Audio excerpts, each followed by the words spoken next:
Hi everyone, কেমন আছো তোমরা সবাই? আর কালকে থেকে কড়াইশুটির কচুরি খেতে মন যাচ্ছে। তো রাতে খাওয়া হয়নি, তো আজকে সকাল সকাল কড়াইশুটির কচুরি খাবো। তাই মা হাফ লিটার সরিষার তেল নিয়ে আসলাম কড়াইশুটি খাবো বলে। তো কড়াইশুটি দিয়ে আলুর দম, দেশি আলুর দম খাইছি যে দিদি। আর আমার থেকে আমার দিদি বেশি খায় এই যে ভাজা বড়া। তো ও প্রথমে আটাগুলোকে চিনি আর লবণ দিয়ে মেখে নিল, একটা ডো করে নিল। তারপর লুচের সাইজে ছোট ছোট করে নিয়ে নিল। আর কড়াইশুঁটি কচুরি করতে গেলে তো কড়াইশুঁটি লাগবে। আর তোমরা বাড়িতে কড়াইশুঁটিকে কি বলো? আমরা তো মটরশুঁটি বলি। আর আমি কড়াইশুঁটি ছুঁড়ে নিলাম কচুরির জন্য, আর হচ্ছে সবজিতে দেওয়ার জন্য। তাই একটু বেশি করে করতে হয়েছে, সময়টা বেশি লেগে গেছে। আর ভালো করে ধুয়ে কড়াইশুঁটিগুলিকে বেটে নিতে হবে কচুরি তৈরি করার জন্য। অন্যদিকে মা দেশি আলু বসাই দিয়েছে সিদ্ধর জন্য, যে আলুর দম তৈরি করবে। জানো, আমার একটা মোবাইল দুই দিকে দুজন রান্না করতেছে, কোথায় নিয়ে যায় এই বলে আমি কনফিউজ হয়ে গেছি। তো মারও আলু সিদ্ধ হয়ে গেছে। তো মা আর আমি আলুগুলো ছোলাইতে শুরু করলাম। আর মা এখানে দিয়ে দেবে পেঁয়াজ, লঙ্কা আর রসুন, বেশি কিছু আর দিয়ে দিবে কড়াইশুঁটি। বেশি কিছু দেয়নি, একদম সাধারণ সিম্পল হবে। লঙ্কা, হলুদ, পেঁয়াজ, রসুন দিয়ে একদম সিম্পল ভাবে খুব টেস্টি হয়েছে জানো আলুর দমটা।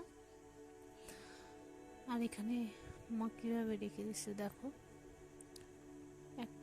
একটার পর একটা সব কিছু দিয়ে দিয়ে।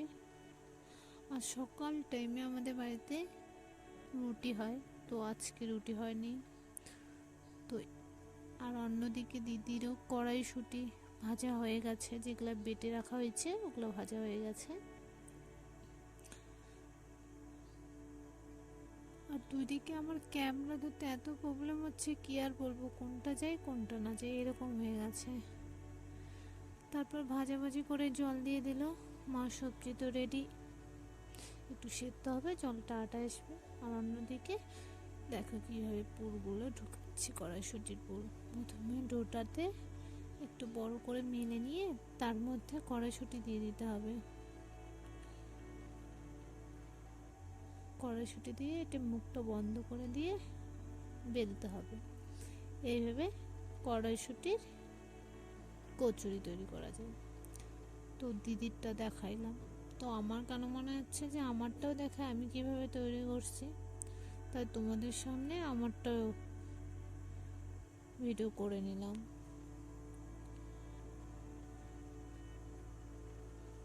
আর যেন খেতে এত টেস্টি হয়েছে, আমি ফার্স্ট টাইম কড়াইশুঁটি খাইছি কচুরি। হ্যাঁ, কড়াইশুঁটি খাইছি, কিন্তু কড়াইশুঁটির কচুরি খাইনি কোনোদিনও। আমি অনেক ইউটিউবার ভিডিওতে দেখছি যে কড়াইশুঁটি কচুরি দারুণ নাকি হয়। আর দেখো মার আলুর দম রেডি, দেশি আলুর আলুর দম খুব টেস্টি ছিল। আর সবগুলোই বেলা হয়ে গেছে, এখন একটার পর একটা ভাজতে শুরু করবে। তো কড়াইয়ের মধ্যে তেল দিয়ে দিল। আর জানো, আমার ভাই এত প্রচণ্ড হারে খায় যে এদিকে ভাজতেছে এদিকে নিয়ে নিয়ে চলে যাচ্ছে। তো সবগুলো একখানে কড়াই হয়নি, ও খেয়ে যতটা পারছে তারপরে আমি, আমার মা, দিদি তিনজন মিলে খেতে বসলাম।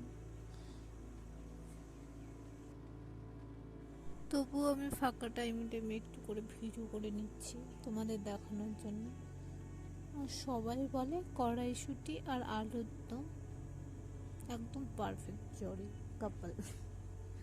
আর দেখো আমাকে দিয়ে দিচ্ছে 5টা কড়াইশুঁটি আর হাফ বাটি আলুর দম। আর তোমরা দেশি আলু কি কি খেয়েছো আগে বলো তো, একদম ছোট ছোট সাইজের হয়। আর আমরা পুর এত বেশি দিয়ে দিয়েছি যে তোমাদের দেখো মেলায় দেখাচ্ছি, এতটা পুড়ে গেছে। খেতেও দারুণ ছিল, দারুণ বলার মতো না। তোমরা ট্রাই করো কিন্তু বাড়িতে। আর আমি খেতে থাকি। তোমরা আমার ভিডিওতে অনেক লাইক, সাবস্ক্রাইব, কমেন্ট করে দিও, ঠিক আছে? টাটা। এইভাবে কিন্তু পাশে থেকো সবাই আমার। তোমাদের জন্য আজকে আমার ইউটিউব চ্যানেলটা এত দূর এগিয়েছে, তোমাদের আশীর্বাদে।